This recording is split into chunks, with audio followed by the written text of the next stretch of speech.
Hi there, today I am bringing you my World War II Japanese paratroopers done up for bolt action World War II.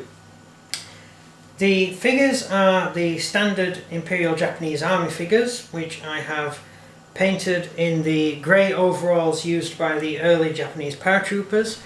I've painted the gloves white, a sort of off-white colour. It's a sort of light grey, although some of the figures do have are missing gloves. They've got bare hands, but most of them have got gloves on. And the helmet is the standard Japanese helmet, which I've trimmed around the edges to make it look like the German parachute helmet, which is what the Japanese used during the war. Japanese paratroopers use the same weapons as the regular Japanese Army or the Japanese Navy. One bonus to this was when the parachuters were dropped, they had ammunition on them. All they had to do was go and find their rifle. Every paratrooper carried a pistol for self-defense. Then they would get to the Type 97 containers, open them up and take out their rifles, machine gun, and it didn't matter what was in the container because all the bullets matched the same weapons. So the bullets were the same caliber as the rifles, as the same caliber as the machine guns, and etc. This made it very useful in operations which involved things like units like paratroopers or special Navy landing forces, because you never run out of ammo. Oh well, if you do, you're pretty much stuffed, but you can use ammo with different weapons. They're the same ammo. One notable exception to this little unit I've made is this guy, who is a flamethrower. He's using the Japanese flamethrower and he looks quite cool. I've used a rifle as the main part of the flamethrower. I've added a pipe or tube underneath the flamethrower to connect it, and I think it looks quite good. Quite similar to the Russian flamethrower, although the Russian flamethrower was on a bipod mount, whereas the Japanese flamethrower didn't have a mount to it. The only other thing I can mention is the organisation of parachute units. They tended to be equipped with slightly more submachine guns. Japanese didn't really go in for submachine guns much. They had a submachine gun at the beginning of the war, which was replaced by the Type 100, and generally you had one submachine gun per platoon. These guys have got two submachine guns per platoon, so it's slightly more firepower, but generally the same equipment as regular Japanese soldiers. Of the officers in the unit, I have given one officer a sword and pistol, and I've given him little glasses, and he has his belt, his sword on his belt there, and the other officer is carrying a pistol and has a sword. I also have included some infantry carrying pistols and rifles to show they've only just picked the rifle up, because they usually fought with a pistol before they could get their ammo open. Japanese paratroopers came in two forms. The Japanese Imperial Army came up with the idea of parachuters right back in 1933, at the same time as the Russians were designing theirs. And they more or less evolved in parallel with German paratroopers. The Imperial Army used paratroopers in operations and also used gliders. However, the Imperial Japanese Navy had no interest in them until the Germans operated in 1940 with their paratroopers, and the Navy suddenly realised that paratroopers could be useful, obviously having never read anything about what the Japanese Army was up to. So the Army maintained its own parachute corps of 2 divisions. There were also 2 glider battalions operating with them, and each division had its own light tanks assigned to it. The light tanks were dropped by glider, and they also carried their own light artillery, the 70mm howitzer, or heavy mortar technically, and various other equipment like that they carried with them. So Japanese Army paratroopers were pretty much self-contained. They had their own artillery with them, and they had their own light tanks. The Navy, on the other hand, really was late to cotton on to this sort of thing, and the Navy paratroopers tended to be very lightly armed and relied on other units to support them. This changed as the war continued, but in the early stages of the war they had to rely on the support of naval landing forces and stuff like that. Also, whereas the army raised its paratroopers from the regular army, or elite units of the regular army, and turned them into paratroopers, the Special Naval Landing Service of the Imperial Japanese Army, which consisted of three regiments, they picked one battalion from each regiment and turned it into a parachute regiment. So they had three, parachute battalion. They had three parachute battalions in one regiment.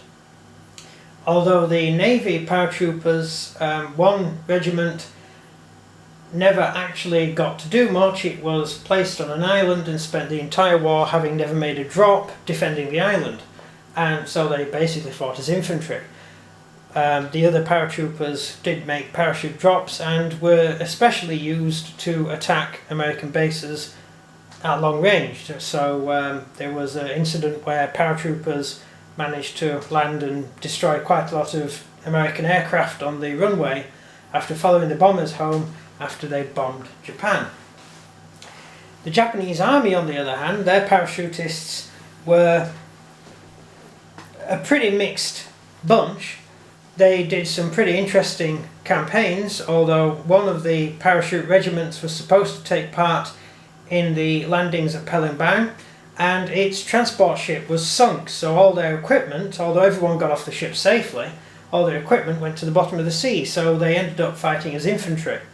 So they never really got to do what they wanted, which is probably one of the reasons the paratroopers that did land at Palembang didn't do particularly well, due to the fact that half the paratroopers didn't turn up.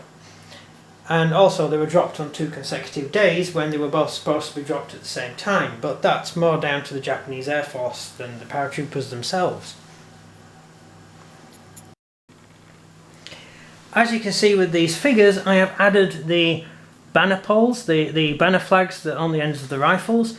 These were used to indicate where the unit was. So during a battle you would put your rifle in the air, and that would enable your commanding officer to look with a pair of binoculars from a very safe vantage point and see that your regiment had made it X place on the battlefield. With these I have deliberately used the same or almost the same marker for each unit, because these guys are all paratroopers. So I've used the same one for this unit, and I'm using the different flags for the other units, which I will show you here. The one with the star on it is being used for the Japanese Army, and the other one is being used for the Special Navy and Landing Forces, which I will be showing you later on.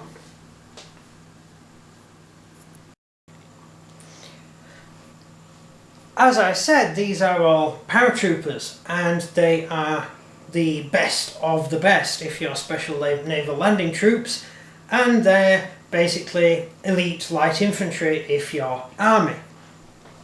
These can actually be used for both Special Navy Landing Forces in the very early part of the war, and they can be used for the army paratroopers from pretty much any point right up to Burma when they were issued with khaki. Although the Special Navy Landing Troops were often issued with the green Special Force Landing Troops uniform.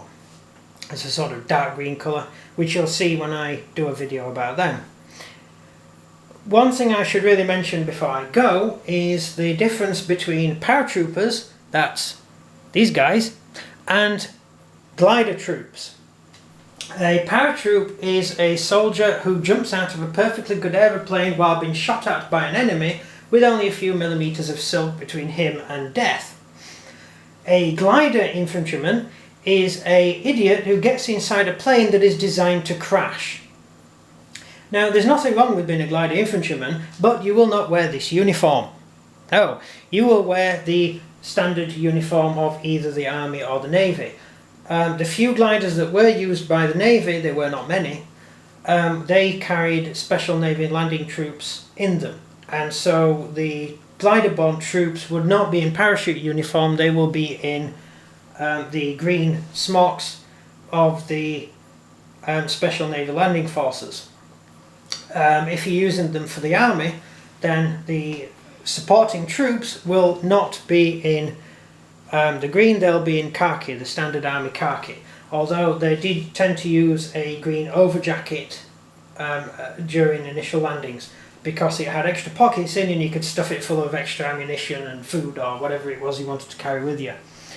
Very much the later part of the war, new belts were issued which had loads of additional pockets in, enabling soldiers to carry loads and loads of stuff. Unfortunately, it did tend to make the plane a lot heavier, and so they actually had to limit the number of soldiers who could get on the glider because they were carrying so many bullets.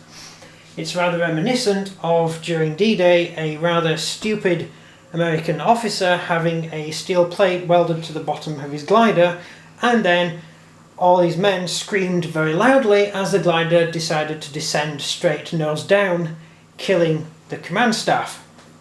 Not the best thing to do. Really, gliders should be lightweight things carrying lightweight infantry. Not that it bothers the paratroopers, and that's who these guys are. So that is my parachute unit so far. I only have two infantry squads of paratroopers making up one platoon, which is here. There's 20 of them in total. I may do up a couple more and issue them with a 70mm gun, so I can use them as the army paratroopers. So they, I might just give them a gun anyway and say stuff it. And I don't really need to work hard on glider troops because I've got troops who can fill that niche anyway. So there you have it. There are my paratroopers. I hope I haven't bored you too much with all that waffling, but I really am enthusiastic about this little project I'm working on. And I believe I didn't mention that every single man has the parachutist badge on his shoulder. Just there. Every single man. Took absolutely ages. So there we have it. Thank you for watching this video. I hope it gives you some ideas for your own bolt action stuff or your own stuff in general. And I hope this has been informative, and if I'm wrong about anything, feel free to not bother telling me, because I'll probably forget. Right, so thank you very much for watching it. Please click like and leave any comments you want, as long as they're polite, and click subscribe. This has been Vespasian. Thank you very much for watching. You're great.